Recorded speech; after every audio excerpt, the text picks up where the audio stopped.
नमस्कार विद्यार्थी मित्रांनो, अवधूत लंगडे यांच्या यूट्यूब चॅनलला आपल्या सर्वांचं सहर्ष स्वागत. तर काल नुकतेच या ठिकाणी यूट्यूब चॅनल काढलेलं आहे.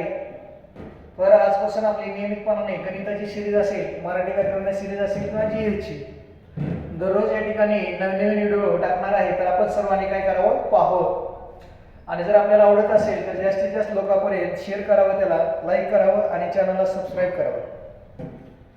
तर आज सगळ्यात महत्त्वाचा विषय आणि गणितातला जो टॉपिक आहे तो टॉपिक आहे वेग, वेळ, अंतर.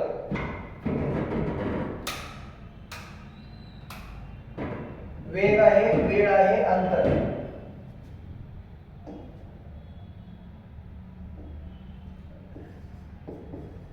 वेग, वेळ, अंतर. तर स्पीड, टाइम आणि डिस्टन्स असं म्हणतात. वेग, वेळ, अंतर. वेग आहे, वेळ आहे, अंतर. स्पीड आहे, टाइम आहे आणि डिस्टन्स. म्हणजे याला रेल्वेची उदाहरणं सुद्धा म्हटलं जातं, रेल्वेची उदाहरणं. मग या ठिकाणी ज्या गाडीचा वेग हा जर जास्त असला, वेग कसा असेल जास्त, तर त्या ठिकाणी त्या गाडीला पोहोचण्यासाठी वेळ कसा लागणार आहे, कमी लागणार आहे, कमी. आणि जर गाडीचा वेग कमी असला तर त्या गाडीला पोहोचण्यासाठी लोकेशनला जास्त वेळ लागणार आहे. कसं लागणार आहे, जास्त. नेहमी हे कसे असतात, व्यस्त असतात. वेग जास्त तर वेळ कमी, आणि वेग कमी तर वेळ जास्त लागत असतो. या ठिकाणी आपण सर्वांनी लक्षात ठेवायचं. मग हे गणित सोडवत असताना एक बेसिक सूत्र आहे, ते बेसिक सूत्र लक्षात घ्या. अंतर बरोबर वेग गुणिले वेळ. वेग गुणिले वेळ हे बेसिक सूत्र आहे. मग अंतराला इंग्रजीमध्ये डिस्टन्स म्हणतात, डिस्टन्स. बरोबर. वेगाला इंग्रजीमध्ये स्पीड म्हणतात, स्पीड. आणि त्यानंतर या ठिकाणी वेळेला इंग्रजीमध्ये काय म्हणतात, टाइम म्हणतात, टाइम. म्हणजे या ठिकाणी डी बरोबर एस टी, डी बरोबर एस टी, डेपो मध्ये एस टी, डी बरोबर एस टी. हे बेसिक सूत्र आहे. हे बेसिक सूत्र काय करायचं, लक्षात ठेवायचं. ह्या सूत्रावर वेगवेगळ्या अंतरावरची सर्व गणितं सुटतात आणि ते सोडवता येतात. ते कशा पद्धतीने सोडवायचे आपण बघूया. डी बरोबर एस टी. मग आता या ठिकाणी तीन एकक आहेत, तीन. मग अंतराचा विचार जर केला तर अंतर हे किलोमीटर मध्ये किंवा या ठिकाणी मीटर मध्ये मोजलं जातं. त्यानंतर वेळ मोजत असताना ती तासामध्ये मोजली जाते किंवा या ठिकाणी कशामध्ये मोजली जाते, सेकंदामध्ये मोजली जाते. आणि त्यानंतर वेग मोजत असताना तो किमी तासामध्ये, कशामध्ये, किमी तासामध्ये मोजला जातो किंवा या ठिकाणी मीटर पर सेकंदामध्ये मोजला जातो, मीटर पर सेकंदामध्ये. वेगाचं एकक किमी तास असेल किंवा या ठिकाणी मीटर पर सेकंद असेल. मग या ठिकाणी किमी म्हटल्यानंतर इंग्रजीमध्ये km लिहिलं जातं. तास जर म्हटलं असलं तर त्याला काय लिहिलं जातं, HR लिहिलं जातं. आणि त्यानंतर ह्या ठिकाणी मीटरला m लिहिलं जातं आणि सेकंदाला काय लिहिलं जातं, सेकंद लिहिलं जातं. म्हणजे वेग कसा असणार आहे, किमी प्रति तास असणार आहे, किलोमीटर पर आवर. आणि या ठिकाणी दुसरं वेग कसा असणार आहे, metre per second, metre per second.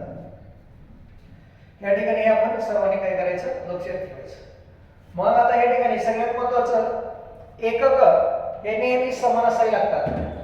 जर अंतर किलोमीटर मध्ये दिलेलं असेल तर वेळ ही तासामध्ये दिलेली असावी लागेल, आणि वेग हा कसा असावा लागेल, किमी प्रति तासामध्ये असावा लागेल.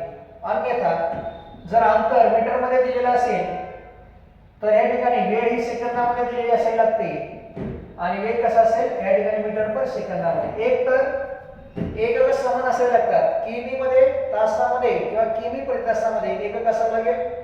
अन्यथा 1 मीटर मध्ये 1 सेकंदामध्ये किंवा 1 मीटर पर सेकंदामध्ये ते काय असावं लागेल, एकक असावं लागतं.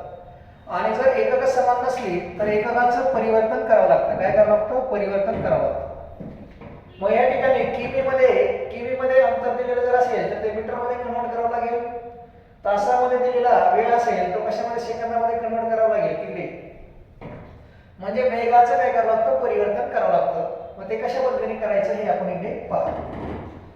परिवर्तन करत असताना एक तास एका तासाचा विचार केला तर एका तासामध्ये 3600 सेकंद असतात. एका तासामध्ये 3600 सेकंद असतात. आणि त्यानंतर 1 किलोमीटर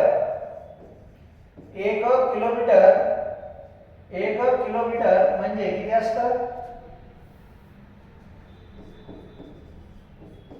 1 किलोमीटर म्हणजे या ठिकाणी आपल्याला सांगता येतं 1000 मीटर.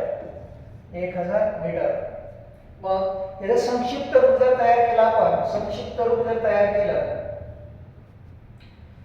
तर या ठिकाणी बघा, लिहित असताना जर समजा तुम्हाला वाटलं सर आम्हाला 3600 वर लिहायचं लिहू शकता, तुम्हाला जर वाटलं 1000 मीटर वर लिहायचं लिहू शकता, कसं लिहा, मग 1000 भागिले 3600 केलं, 1000 भागिले 3600. तर हे 00 कटला, हा 00 कटला, 2 पंचे 10, 2 1 2, उरला 1, उरला 6, 2 8 16. म्हणजे या ठिकाणी किती आलं, 518.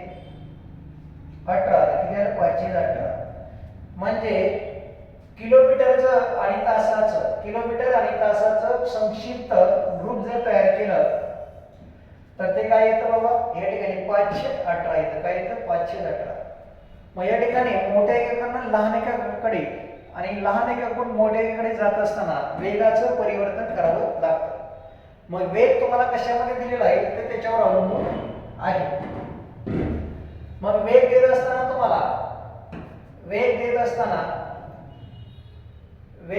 असताना या ठिकाणी किमी प्रति तासामध्ये दिलेला असेल, किमी प्रति तासामध्ये वेग कसा दिलेला आहे, किमी प्रति तासामध्ये दिलेला आहे. म्हणजे कसा दिलेला आहे, किलोमीटर पर आवर ह्या एककामध्ये दिलेला आहे. जर याचं रूपांतरण या ठिकाणी मीटर पर सेकंदामध्ये करायचं असेल,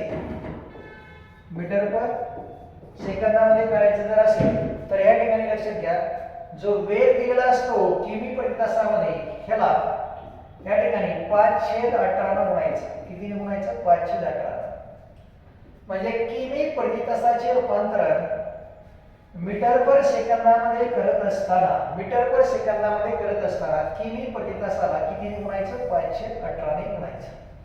म्हणजे त्याचं परिवर्तन कशामध्ये होणार आहे, मीटर पर सेकंदामध्ये होणार आहे. मीटर पर सेकंदामध्ये एकदम सोपं आहे.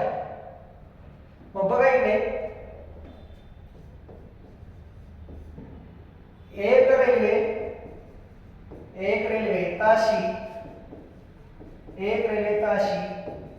54 किमी प्रति तास वेगाने जाते किंवा धावते. तर त्या गाडीचा मीटर पर सेकंद वेग किती, सगळ्यात महत्त्वाचं एकक समान असायला लागतात. बघा काय म्हणते, एक रेल्वे ताशी 54 किमी प्रति तास, कसा दिला वेग, 54 किमी प्रति तास वेगाने धावते. तर त्या गाडीचा मीटर पर सेकंद वेग कसा असेल, मीटर पर सेकंद, काही करायचं नाही. मग वेग बरोबर वेग कसा दिलेला आहे तुम्हाला, 54 किमी प्रति तास.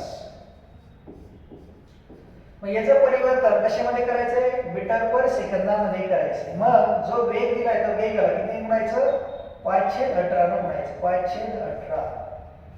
मग 18 1 18, 8 2 36, 8 3 54. मग उरला किती तुमचा, 3 गुणिले 5 म्हणजे काय झालं, 3 5 15. या ठिकाणी 3 5 15 बरोबर 15 मीटर पर सेकंद. म्हणजे त्या गाडीचा वेग कसा आलेला आहे 15 मीटर पर सेकंद आलेला दिसतो तुम्हाला. एकदम सोपं आहे, कन्फ्युजन व्हायचं नाही. मोठ्या एका